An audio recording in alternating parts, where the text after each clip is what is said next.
জনগণ বিএনপির পক্ষে আছে, বিএনপির সাথে আছে।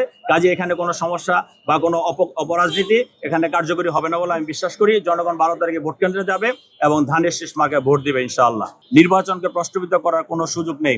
এখানে একটি গোষ্ঠী নির্বাচনকে প্রশ্নবিদ্ধ করতে চায়, ফেসিবাদী সহ অন্যান্য একটি গোষ্ঠী, কিন্তু এগুলো ভয় থেকে আগামী 12 তারিখে নির্বাচনে হেরে যাবে। জনগণ তাদের পক্ষে কাজ করতেছে না, জনগণ তাদের সায় দিচ্ছে না, সেটা তো আর বিএনপির অপরাধ না। আলহামদুলিল্লাহ অনেক ভালো। ঢাকা 18 দিকে আপনারা তাকান, অন্যান্য যে কোনো জায়গাতে কোনো জায়গায় পরিবেশ খারাপ সেটা আমি বলছি না, কিন্তু ঢাকা 18 একটি ভিন্নতা আছে। সেই ভিন্নতা হলো এখানে আমরা এক প্রার্থী অন্য প্রার্থীর প্রতি সহনশীল, আমরা সহ অবস্থান নিয়ে কাজ করছি। যে যার মতো কাজ করে যাচ্ছে, যার যার কর্মীরা তার নেতা কর্মীরা তারা মিছিল করছে, মিটিং করছে, জনগণের কাছে যাচ্ছে, ভোট ভিক্ষা করছে। কোনো জায়গায় কোনো সমস্যা হচ্ছে না। আমরা এই পরিবেশটা ইনশাল্লাহ শুধু নির্বাচনকে উপলক্ষ করে না, আমরা আগামী দিনে জীবনে যতদিন বেঁচে আছি সকলকে মিলে সকলকে নিয়ে একসঙ্গে এই রাজনীতিটা করতে চাই, সহ অবস্থান নিয়ে রাজনীতি করতে চাই। আমাদের খেয়াল রাখতে হবে, এই সমাজকে পরিবর্তন করতে হলে, এই সমাজকে উন্নত শিখরে নিয়ে যেতে হলে আমাদের সকলের সহযোগিতা দরকার। সেজন্য ব্যক্তিগতভাবে আমি সকলের সহযোগিতা চাই এবং সকলকে নিয়ে কাজ করতে চাই। আর আমার আরেক সাংবাদিক ভাই যে কথাটা বললেন যে এনসিপির প্রার্থী আমাদের বিরুদ্ধে নালিশ করছে, অভিযোগ করছে, আপনারা দেখেন, আপনারা তো সাংবাদিক, যদি সেরকম নালিশি কিছু হয়, অভিযোগ কিছু হয়, তাহলে তো আপনারা প্রমাণ পাবেন যে হ্যাঁ এই অভিযোগটা সত্যি, এই অভিযোগটা মিথ্যা। আপনাদেরকে আমি একটা ঘটনা বলি। সেদিন ডুমনিতে একটি ঘটনা ঘটেছে।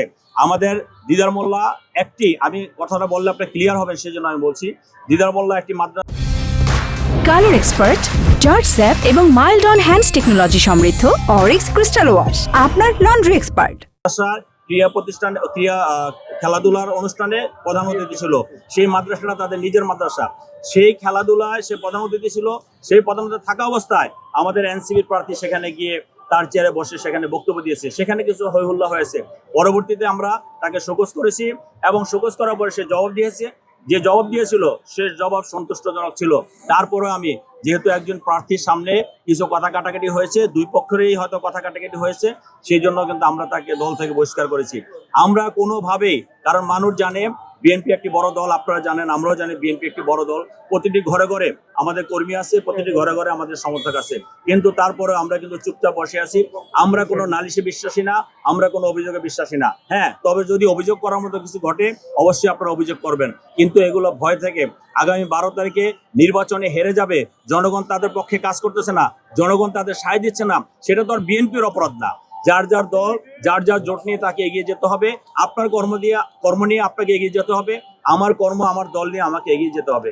কাজেই আমরা মনে করি যে এই সমস্ত অভিযোগ করে, এই সমস্ত ফলস অভিযোগ করে, ফেক অভিযোগ করে কোনো লাভ হবে না। নির্বাচন কমিশন দেখছে, নির্বাচন কমিশন অনেকগুলো উইংস এখানে কাজ করছে, আইন শৃঙ্খলা রক্ষা বাহিনী কাজ করছে, এবং বিশেষ করে আপনারা মিডিয়ার বাইরে এখানে কাজ করছেন।